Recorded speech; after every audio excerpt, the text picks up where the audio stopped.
Hi friends, మేమైతే ఇంకో రాయజావ కూడా చేసుకున్నాము. ఈరోజు సండే కాబట్టి ఇంటికాడ ఉన్నాము. ఇంకా మా మాధవ్ ఏం చేస్తున్నావు చూద్దాం. ఏం చేస్తున్నావే? ఏంటిది అది? నిన్ను తలకాయ ఉండవు అంటే ఫస్ట్ బ్రెయిన్ తింటావేంది మాధవి?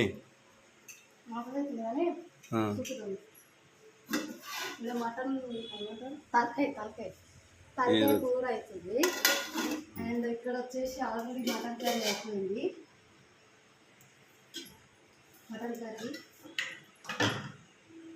క్యాటరింగ్ ఏమన్నా పెట్టినావా మాధవ్? అవన్నీ వేసుకున్నావు. రైస్ బగారు వేసేది ఉంటుంది. ఇక్కడ రాగి జావా. ఇవాళ సండే స్పెషల్ ఇది. మరి మీ ఇంట్లో ఏం చేసుకున్నాము సండే స్పెషల్ చెప్పండి. నేను మా ఇంట్లో అయితే ఇది సండే స్పెషల్. అండ్ మా వీడియో ఫస్ట్ టైం చూసిన వాళ్ళు లైక్ చేసి కాదు, బ్రెయిన్ ఒకదాని మీద తింటావా మాధవి? నాకు కొంచెం కూడా ఇవ్వవా?